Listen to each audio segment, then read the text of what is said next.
Lui. Non, non, pas du tout. Et puis c'est pas... Aujourd'hui, il a été appelé ni par ni par l'Espagne. 인도네시아 축구 팬들 잘 계십니까? 저는 잘 있습니다. Wah gila, ini jelas bisa mengagetkan semua fans timnas Indonesia.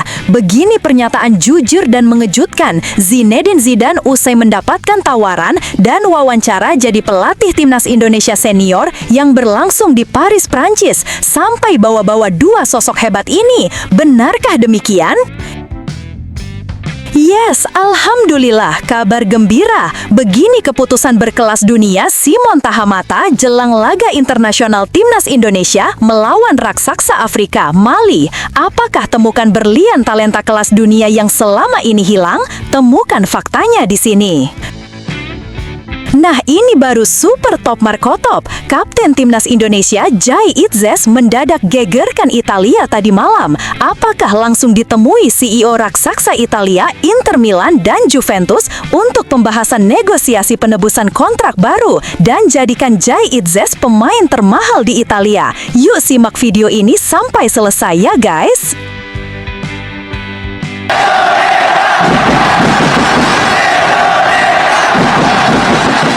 Sebelum dimulai pembahasan, mohon bantuannya untuk subscribe channel ini, agar tidak ketinggalan info Timnas Indonesia.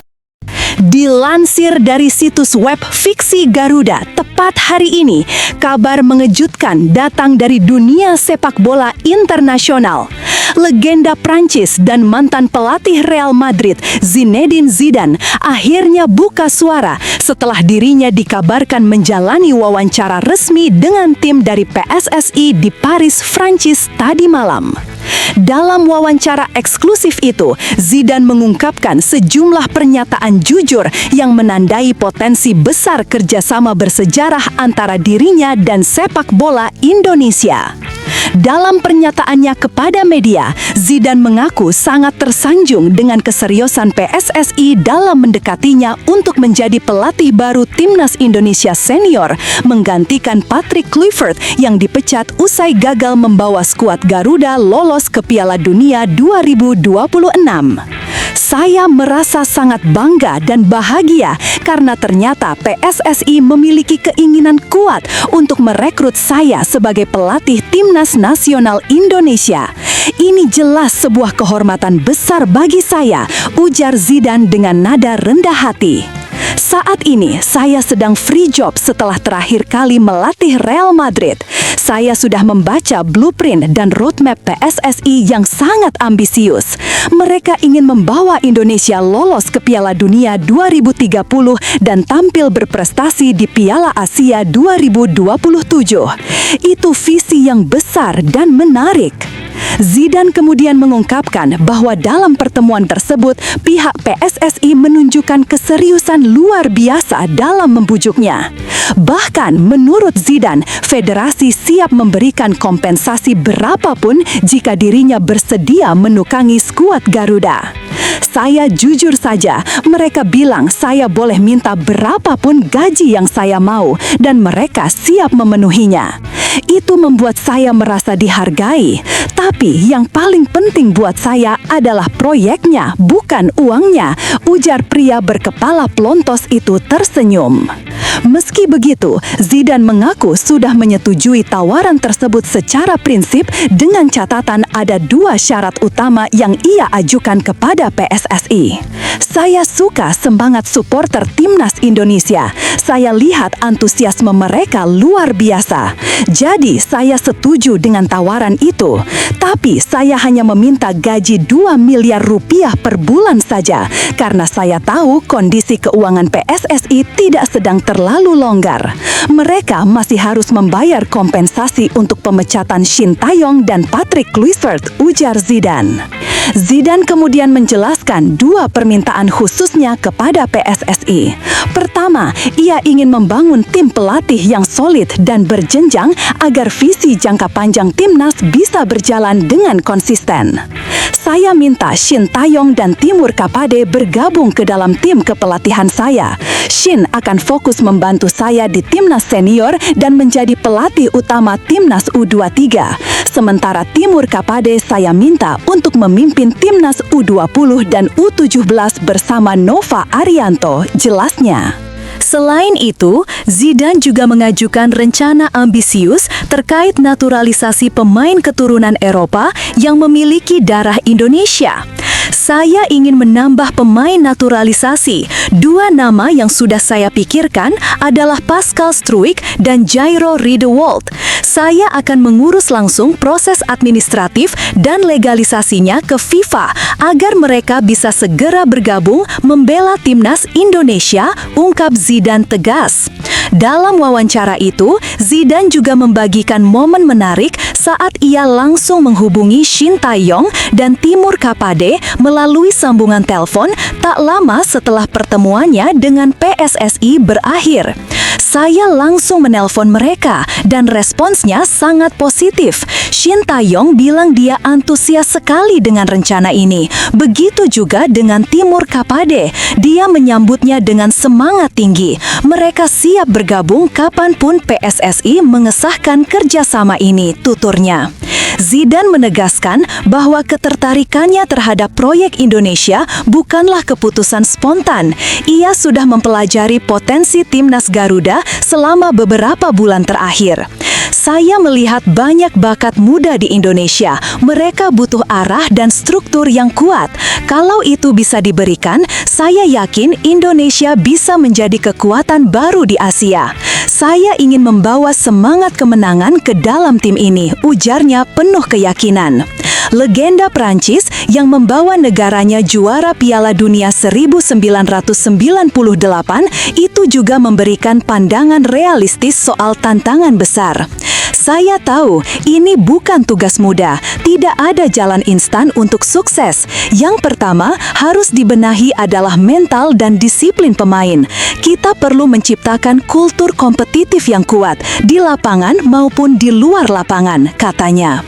Zidane juga menegaskan bahwa jika ia resmi ditunjuk, ia tidak ingin hanya sekadar menjadi pelatih sementara, melainkan membangun fondasi jangka panjang. Saya tidak tertarik datang untuk 1 atau 2 tahun saja. Saya ingin proyek yang berkelanjutan. Saya ingin menyiapkan sistem agar generasi muda Indonesia bisa melanjutkan perjuangan ini bahkan setelah saya pergi, tegasnya.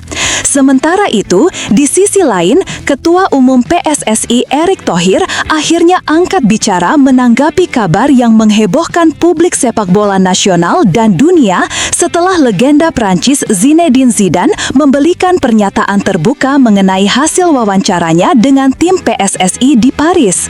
Dalam keterangan resminya kepada awak media di Jakarta, Erick menyebut pertemuan dengan Zidane sebagai sebuah langkah besar yang belum pernah terjadi dalam sejarah sepak bola Indonesia. Ya, benar. Tim kami memang telah bertemu langsung dengan Zinedine Zidane di Paris. Kami membicarakan visi besar sepak bola Indonesia dan bagaimana beliau melihat potensi timnas kita, ujar Erick di ruang konferensi gedung PSSI Senayan, Jakarta. Bagi kami, ini bukan sekedar negosiasi kontrak pelatih. Ini adalah pembicaraan tentang masa depan dan reputasi bangsa di dunia sepak bola. Erick tidak menampik bahwa keputusan untuk mendekati Zidane bukanlah hal sederhana. Namun, ia menegaskan langkah ini sudah melalui pertimbangan panjang, baik dari sisi teknis maupun finansial. Kami sadar betul apa arti nama Zinedine Zidane. Beliau bukan hanya legenda, tapi juga sosok yang paham filosofi sepak bola modern dan punya karakter kepemimpinan yang luar biasa. Ketika beliau mengatakan merasa terhormat dihubungi oleh PSSI, itu sudah jadi kebanggaan bagi kita semua, tutur Erick. Mengenai nilai kontrak dan gaji yang diminta Zidane, yakni sebesar 2 miliar rupiah per bulan, Erick menjelaskan bahwa PSSI tidak ingin menilai dari nominal semata.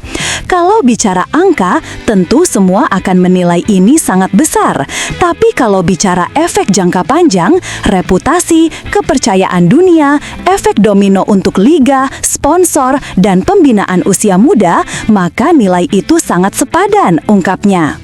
Yang lebih penting adalah semangat beliau. Zidane tidak datang karena uang, tapi karena tantangan dan komitmen membangun sesuatu dari awal. Itu yang membuat kami tertarik. Erik juga menyampaikan apresiasi atas 2 syarat utama yang diajukan Zidane, yaitu soal struktur kepelatihan dan penambahan pemain naturalisasi. Menurutnya, permintaan Zidane justru menunjukkan keseriusan dan kedalaman pemikirannya terhadap proyek timnas Indonesia. Beliau meminta Shin Tae-yong dan Timur Kapadet tetap ada dalam tim pelatih. Itu menandakan Zidane ingin kontinuitas, bukan memulai dari nol. Ia menghargai kerja pelatih sebelumnya dan ingin menyatukan sistem dari tim senior sampai kelompok umur, jelas Erik.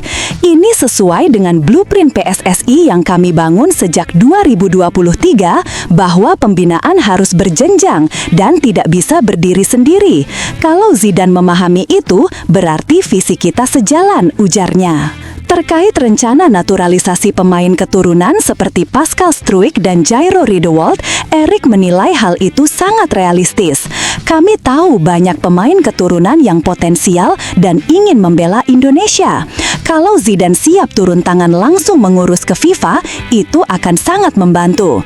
Tapi tentu semua harus sesuai regulasi dan proses hukum yang berlaku, katanya.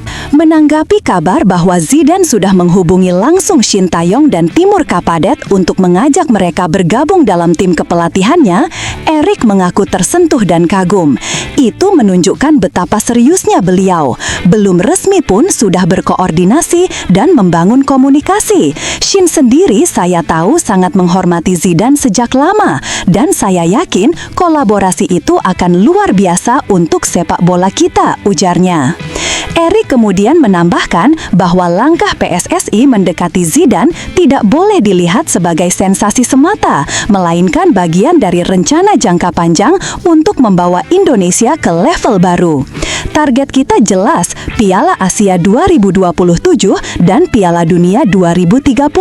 Saya tidak mau PSSI hanya bekerja untuk hari ini, tapi untuk masa depan.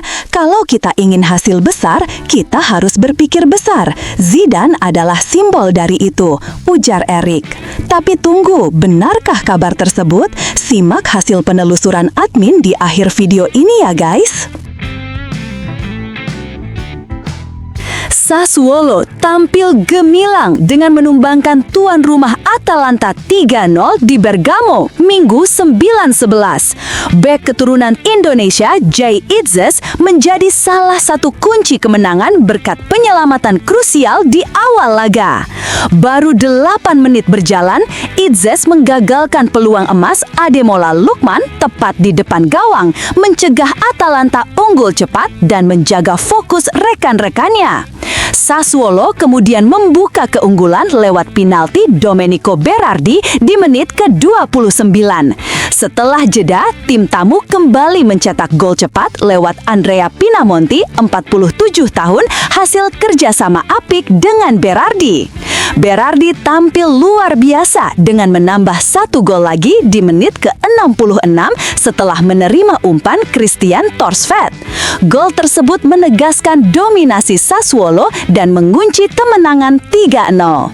Atalanta berusaha bangkit lewat sejumlah pergantian pemain, namun pertahanan kokoh yang dikawal Jay Itzes membuat tuan rumah tak mampu mencetak gol hingga peluit akhir.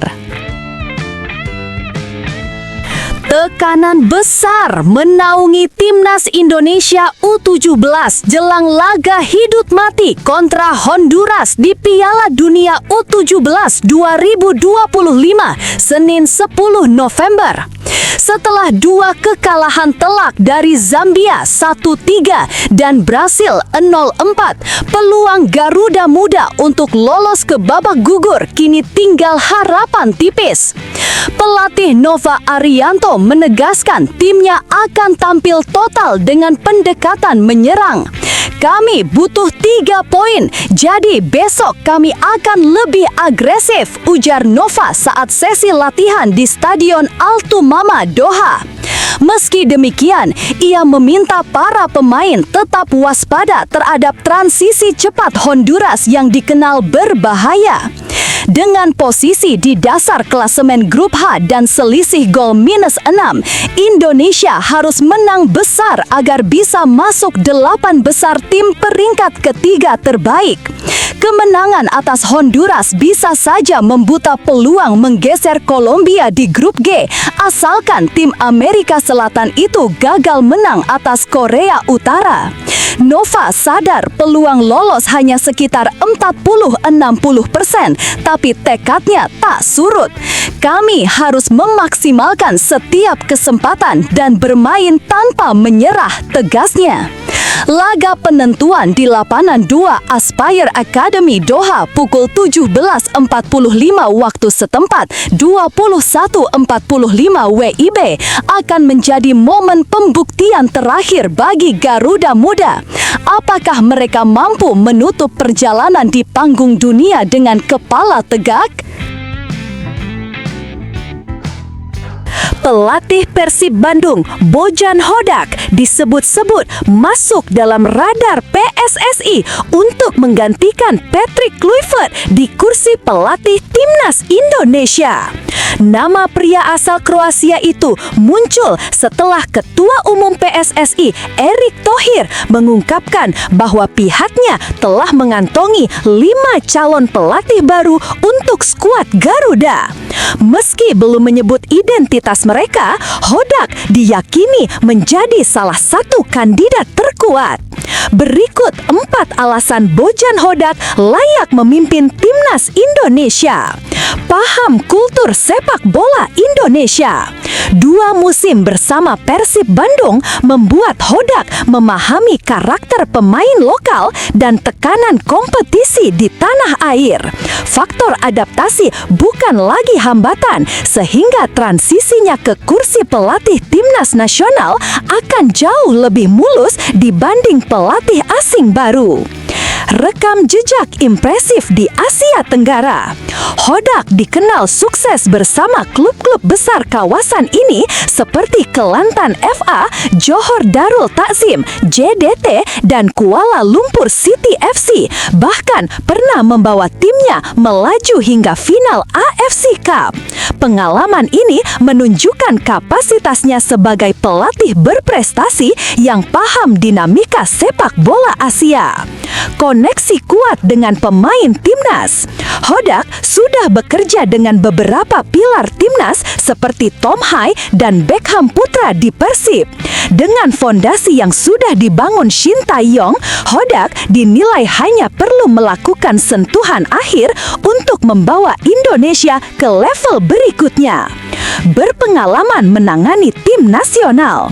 Sebelum sukses di level klub, Hodak juga pernah membawa Malaysia U19 juara AFF U19 Championship 2018. Artinya, ia tak asing dengan atmosfer timnas nasional dan mampu memimpin skuad muda dalam format turnamen yang ketat.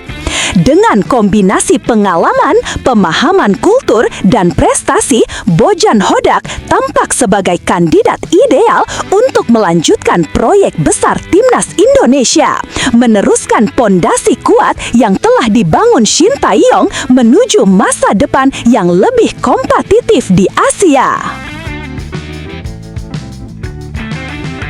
Langkah mengejutkan diambil PSSI pada periode FIFA Matchday November 10 hingga 18 November. Karena belum memiliki pelatih tetap, Timnas Indonesia Senior tidak dijadwalkan menjalani laga apapun bulan ini. Keputusan ini membuat Indonesia menjadi satu-satunya negara Asia Tenggara yang absen di FIFA Matchday November. Situasi tersebut jelas kontras dengan ambisi PSSI yang menargetkan Garuda menembus peringkat 100 dunia. Dari total 11 negara Asia Tenggara, hanya Indonesia yang tidak bertanding. 10 negara lainnya aktif tampil di kualifikasi Piala Asia 2027, bahkan Thailand dan Singapura menambah 1 laga uji coba masing-masing melawan Sri Lanka dan Hong Kong. Akibat tak bermain, posisi Indonesia di ranking FIFA bisa terancam turun dari peringkat 120 dunia 1144,73 poin. Negara-negara di bawahnya, Azerbaijan, Togo, Siprus, dan Suriname, seluruhnya memiliki agenda pertandingan pada bulan ini, mulai dari kualifikasi Piala Dunia 2026 hingga laga uji coba internasional. Tanpa pertandingan resmi, Indonesia bukan hanya kehilangan peluang menambah poin, tetapi juga momentum penting untuk menjaga konsistensi performa tim nasional di level internasional. Kepala Pemandu Bakat Timnas Indonesia, Simon Tahamata, tengah menjalankan misi penting menemukan bibit-bibit terbaik untuk masa depan sepak bola Indonesia. Legenda Ajax Amsterdam ini dipercaya PSSI untuk memimpin proyek besar pencarian pemain muda potensial di seluruh penjuru negeri, sebuah tugas yang tidak mudah mengingat luasnya wilayah Indonesia dan minimnya data pemain muda yang terintegrasi.